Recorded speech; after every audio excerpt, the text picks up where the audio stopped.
was saying that paisa is only the medium, and we were saying that uh, money is the center of everything. जब तक पैसे नहीं आएंगे तब तक कुछ नहीं आ सकता. So what do you think, guys? पैसा क्या है? Like, do you think that paisa is just a medium, or do you think that paisa is the center of everything and paisa?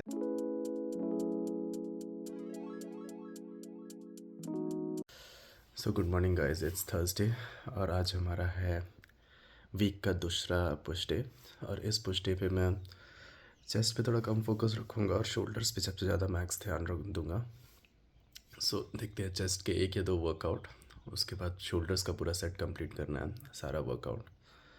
And last में हम लोग triceps पर का 1 या 2 workout करके इसको कंप्लीट करेंगे. एंड लास्टली एब्स का 10 मिनट का वर्कआउट करके इसको कंप्लीट करेंगे. सो या लेट्स गो. स्टार्ट हमने आज का वर्कआउट पहले एज़ यूजुअल स्ट्रेचिंग से करा. स्ट्रेचिंग में हमने पहले स्टार्टिंग में कल जो हमने लेग वर्कआउट करा था उसके थोड़े लेग के स्ट्रेचेस करे.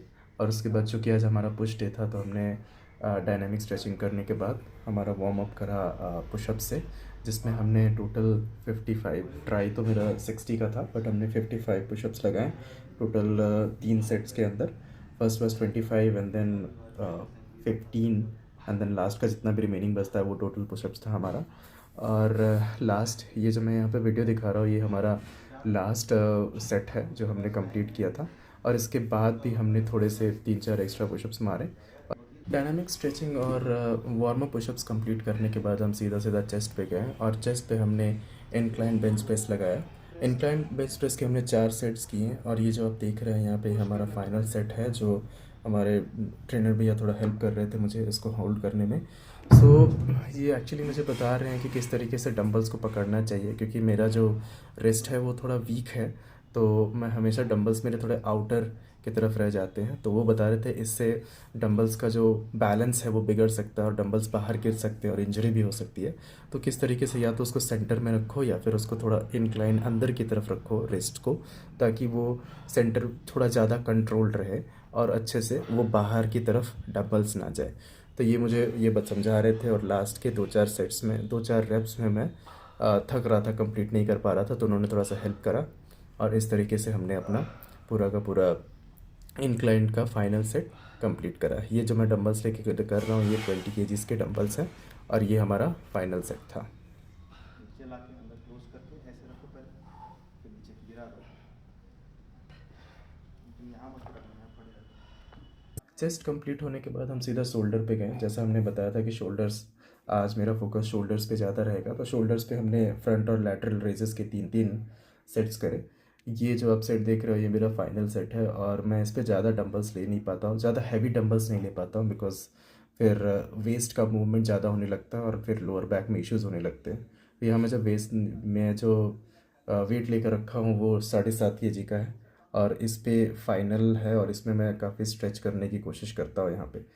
तो इस पे मैंने तो तीनों सेट्स में मैंने टोटल 15 रेप्स लगाए दोनों के. या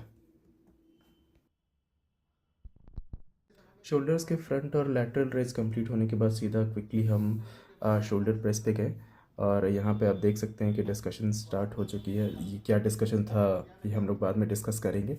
शोल्डर प्रेस में हमने टोटल 3 सेट्स लगाए और यहाँ पे जो आप देख रहे हैं ये मेरा सेकंड सेट है जिसपे अब 15 के डंबल से हमने टोटल 15 का रेप्स लगाया. और इसके बाद हमने हमारा जो सेट था वो मैक्सिमम सेट था जिसमें हम लोग 17.5 के डंबल से कर रहे थे और उस पर मैं टोटल 15 अच्छे से नहीं कर पाया. लास्ट के 3-4 जो रेप्स थे वो सही से पुश नहीं हो पाए. और जैसा कि मैंने बताया आज थोड़ा थक गए थे, रात की नींद कंप्लीट नहीं हुई थी, उसकी वजह से अच्छे से पुश नहीं हो पा रहा था.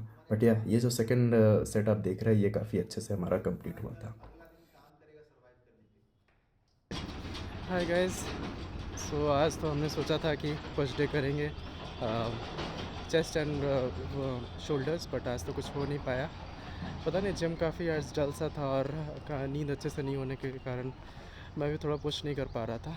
बट जिम में काफ़ी फ़िलासफ़िकल बातें हुई आज between 3 people and one was saying that money is not important for the life, you just need to find your mental peace.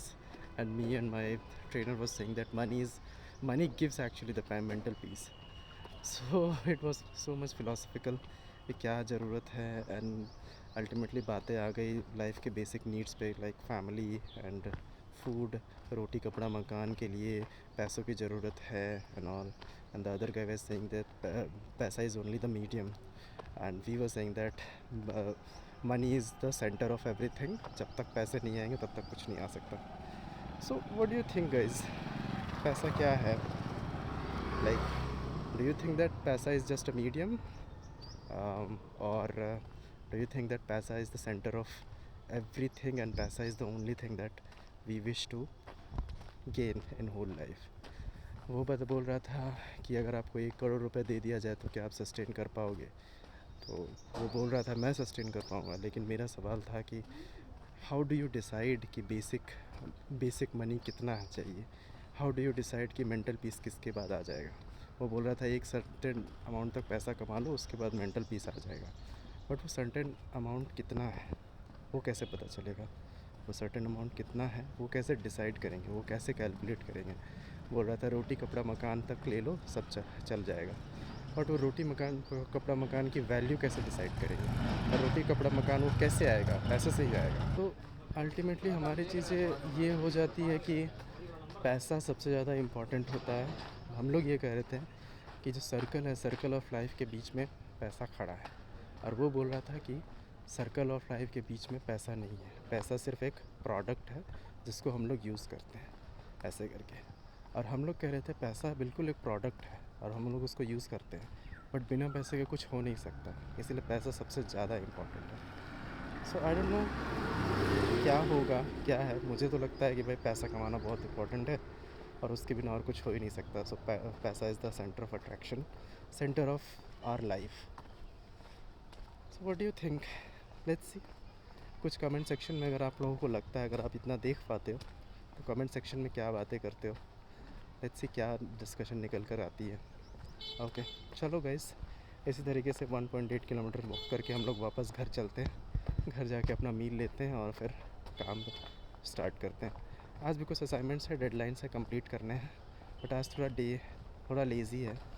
हमारा 3 दिन का इंटेंस वर्कआउट होता है वीक के स्टार्टिंग में. उसके बाद का लास्ट डे हम लोग थोड़ा नॉर्मल वर्कआउट रखते हैं.